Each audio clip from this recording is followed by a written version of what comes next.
ఆహార పంటల్లో వరి తరువాత ఇరు తెలుగు రాష్ట్రాల్లో అధిక విస్తీర్ణంలో సాగయ్యే పంట మొక్కజొన్న. మొక్కజొన్నను జూన్ మొదటి పక్షం నుంచి జూలై 15 వరకు విత్తుకుంటారు. వర్షాకాలంలో అన్ని పంటల మాదిరే మొక్కజొన్నకు కలుపు సమస్య ఎక్కువగా ఉంటుంది.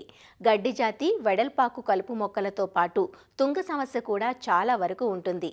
ఈ గడ్డి జాతులకు విడివిడిగాను అన్ని రకాలకు కలిపిగాను అనేక రకాల కలుపు మందులు ఈ మధ్యకాలంలో అందుబాటులోకి వచ్చాయి. అయితే కలుపు మందులు లభ్యమవుతున్నాయని ప్రతిసారి కలుపు రసాయనాలపైనే ఆధారపడితే పర్యావరణంపై దుష్ప్రభావాలు చూపిస్తుంది. కాబట్టి అంతర పంటల సాగు చేయటం, పొలం తయారీ, అంతర కృషి వంటి ఇతర పద్ధతులను పరిగణలోకి తీసుకుంటే అవసరమైనప్పుడు మాత్రమే కలుపు మందులను వాడుకోవాలి. వరిలో కలుపు నివారణ గురించి నిన్న మొన్నటి అన్నదాతలో విశ్రాంత కలుపు నిపుణులు డాక్టర్ ఏ సుబ్రహ్మణ్యేశ్వరరావు నుంచి తెలుసుకున్నాం కదా. ఇవాల్టి అన్నదాతలో మొక్కజొన్నలో కలుపు నివారణ గురించి ఆయన ద్వారానే తెలుసుకుందాం. వరి తర్వాత మనం ఖరీఫ్లో వేసే మరొక ముఖ్యమైన ఆహార పంట మొక్కజొన్న. ఈ మొక్కజొన్న ఖరీఫ్లో ఎక్కువగా తేమ ఎక్కువగా ఉండటం, వరుసల మధ్యన ఎడం ఎక్కువగా ఉండటం, మరి ప్రాథమికంగా పెరుగుదల నెమ్మదిగా ఉండటం వలన కలుపు ఉధృతి ఎక్కువగా ఉంటుంది. ఈ కలుపుని సకాలంలో కనుక కంట్రోల్ చేయకపోతే దాదాపు 50-60% వరకు కూడా దిగుబడి తగ్గుతుంది. అట్లాగే ఇంకొకటి ఏంటంటే ముఖ్యమైన విషయం, కలుపు తీయాల్సినటువంటి కీలక సమయం చూసుకుంటే ఇక్కడ మొట్టమొదటి 30-40 రోజుల వరకు కూడా కలుపు లేకుండా చేయాలి. అయితే ఇక్కడ వచ్చే కలుపు కొంచెం ఇది మెట్ట పైరుగా ఎక్కువగాను, లేకపోతే ఇరిగేటెడ్ డ్రై కింద కొంచెం తడులతో సాగు చేస్తూ ఉంటారు. కాబట్టి ఇక్కడ వచ్చేటువంటి కలుపు చూసుకుంటే ఎక్కువగా గరిక, అలాగే తుంగ, దోమకాలు గడ్డి, కరిగడ్డి, ఇవన్నీ కూడా ఇటువంటి గడ్డి జాతి మొక్కలు ఎక్కువగా వస్తూ ఉంటాయి. ఇక్కడ వెడల్పాటాకు మొక్కలు ఏంటంటే ఎక్కువగా వచ్చేది ఈ గురుగు అనేది ఎక్కువగా రాస్తాం, చెంచలాకు, తుమ్మి, ఇటువంటి రకరకాలైనటువంటి వెడల్పాటాకు మొక్కలు ఎక్కువగా వస్తూ ఉంటాయి.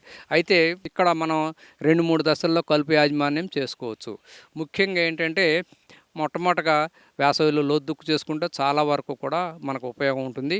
అట్లాగే అవకాశం ఉన్నంత వరకు కూడా మనం ఇక్కడ వరుసల మధ్యన ఎడం ఎక్కువగా ఉంటుంది కాబట్టి సాధ్యమైనంత వరకు రైతులు అంతర్కృషి చేసుకోవటం కానీ, లేకపోతే అంతర పంటలు వేసుకోగలిగితే మనకు రైతుకు కలుపును నిర్మూలించడంతో పాటుగా అదనపు ఆదాయం రావడానికి అవకాశం ఉంటుంది.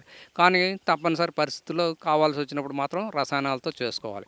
ఈ రసాయనాలని ఈ 2 దశల్లో చేసుకుండవచ్చు. ఒకటేంటంటే ఈ మొక్కజొన్న విత్తిన వెంటనే ఈ ఎట్రజిన్ అనే మందు ఎకరానికి 1-1.5 కిలోలు వాడుకోవచ్చు. అట్లాగే కొన్ని ప్రాంతాల్లో ఏంటంటే మొక్కజొన్నతో పాటుగా అంతర పంటలు వేస్తారు. అట్లాగే తర్వాత వేసే పైరు ఏమి ఉంటుందో చూసుకోవాలి. ఎందుకంటే ఎట్రజిన్ వేసిన పొలం తర్వాత అపరాలు కానీ, కూరగాయల పైర్లు కానీ వేస్తే అవశేషాలు ఉండి సరిగ్గా రావు. కాబట్టి అటువంటి పరిస్థితుల్లో ఎట్రజిన్కి ప్రత్యామ్నాయంగా మంచి మందు ఏంటంటే ఈ పెండిమిథిలిన్ అనే మందు ఒకటి వాడుకోవచ్చు. అదైతే ఎకరానికి 1.2 లీటర్లు వాడుకోవచ్చు. ఆ తర్వాత మనకి తేమ ఉన్న పరిస్థితిని బట్టి, పొలం పరిస్థితిని బట్టి 20 రోజులకు ఒకసారి, 40 రోజులకు ఒకసారి గొర్రు గుంటకలతో కానీ, పవర్ బీడర్స్తో కానీ అంతర్కృషి చేసుకుంటే మనకి చాలా వరకు కలుపు నిర్మూలన జరుగుతుంది.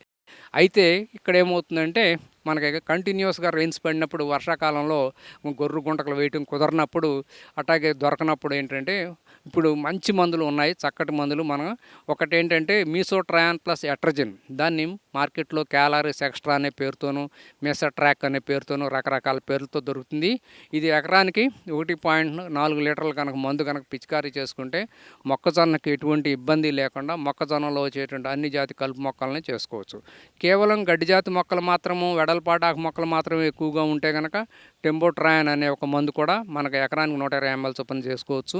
అలాగే టాప్రమిజోన్ అనే మందు అయితే 30 మిల్లీలీటర్ల మందు చేసుకోవచ్చు. అలా కాకుండా తుంగ ఎక్కువగా ఉండి తుంగతో పాటుగా వెడల్పాటాకు మొక్కలు, గడ్డి జాతి మొక్కలు కూడా ఎక్కువగా వస్తున్నప్పుడు హ్యాలోసల్ఫరాన్ ప్లస్ మనకి ఇంకొకటి ఎట్రజిన్ అనే ఒక మందు మిశ్రమం మార్కెట్లో కార్నిక్స్ అనేటువంటి పేరుతో దొరుకుతుంది.